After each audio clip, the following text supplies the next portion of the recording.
Hi, guys. Thank you for subscribing. And if you just happen to find me from scrolling around and you like this, what I do on YouTube, help me out and hit that subscribe button. So we had Trump, the dumbest, stupidest, most evil, lying president that we've ever had in the history of this country, announce after he had bombed Iran's three supposedly nuclear sites where they were building nuclear capabilities. Uh, then we find out from Iranian TV that he missed them, that they had taken out all the material, the equipment, and the personnel in advance. Then there supposedly was some drone or satellite footage that kind of backed that up, showing that the trucks were taking the stuff out in advance. They knew. I mean, they knew that they could be a target. I mean, they've been at this a long time.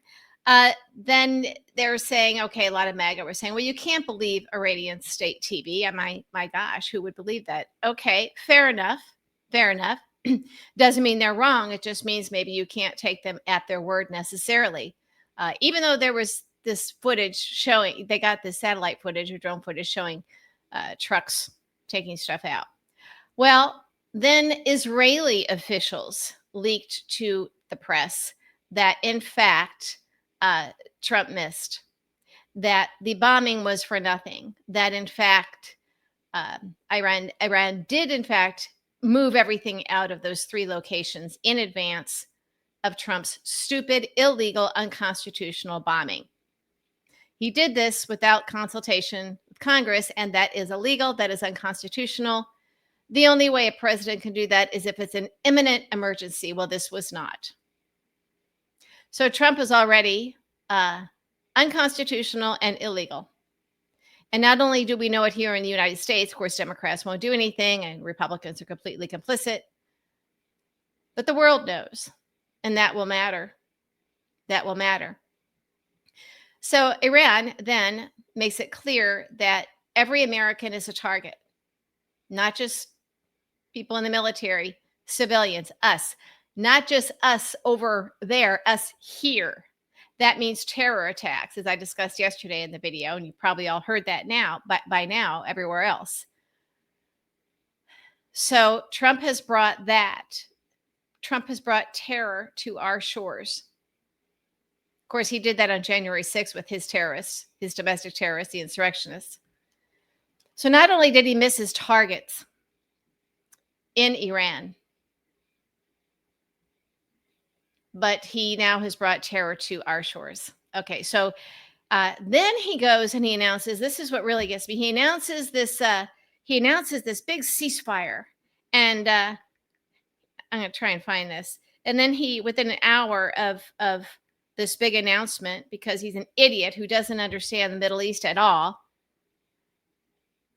Israel and Iran are firing missiles at each other. There was no ceasefire. Trump lied, misunderstood, or really does not understand the Middle East. Take your pick. It could be a combination of all three. Okay.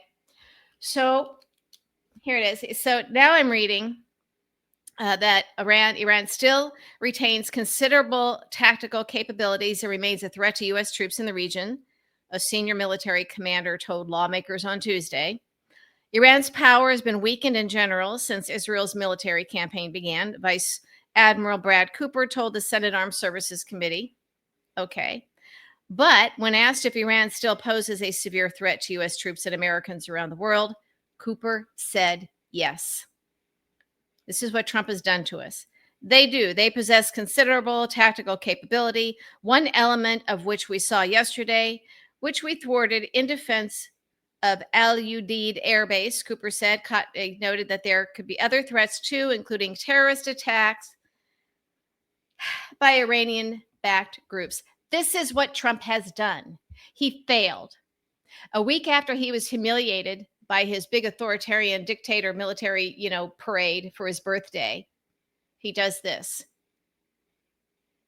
This is what he does. It was a plan that was, I guess, many possibilities of things that could be, strategies that could be deployed, in the Biden administration. But the reason you need a responsible grown-up in the presidency is that they know how and when to use this. Trump went in there. It's like it's like, a monkey carrying a backpack full of bombs and, walking into, something with fire. So he goes in there like this is like these are toys that he can just use at whim. And then unconstitutionally goes to war without Congress is the ones that can take us to war, not a president. So he's just screwing up all over the place, isn't he? Today, he canceled a briefing of lawmakers on the Hill. We know that he did not inform Democrats on the proper committees in advance of him launching war on Iran. He just did it willy-nilly.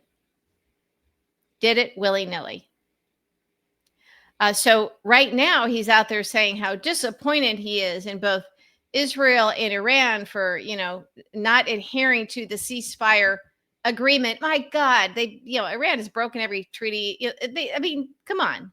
They don't do it. The only one they were adhering to, it appears, is when Barack Obama got them to the treaty table to agree to put these halt on building nuclear capabilities. That's now out the way. Oh, and Trump is the one that pulled us out of that. So he pulls us out of that. So now they can start building nukes.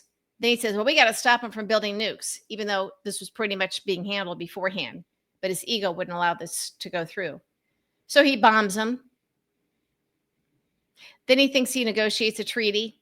And within an hour, both parties break the treaty. So did he bomb Iran to help Israel? What happened?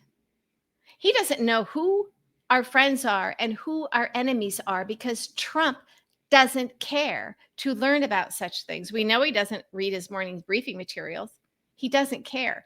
All of his relationships with leaders of other countries, they're all personal. I like them, or they're really nice to me. He really does think it's about him. He's a narcissistic madman who thinks it is about him. So he takes it personally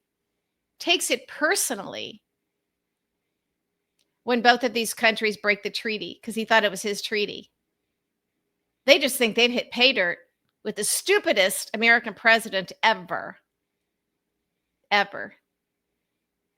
So is there a silver lining to the bombings, to the missiles being lobbed on both sides? At least it shows Trump to be an idiot. Maybe some Republicans with a soul and a brain and some patriotism will step up. I don't know. It sounds like he hasn't always had J.D. Vance on his side on this issue. Is that a good thing? I don't know. It has become so chaotic with so many balls in the air from this narcissist and this madman. But one thing we do know, and maybe this can help us try and predict in advance what he's going to do that can get us all killed. It is always about him. If we start trying to look ahead and peer around corners to see what Trump is going to be doing based on what history shows or what the facts show, we run a very, very high chance of missing. You must always start with this foundational belief and understanding and reality that it is always about him. Did this world leader like me? Was he nice to me? I have a good relationship with Putin, even though Putin is a murderous dictator. See?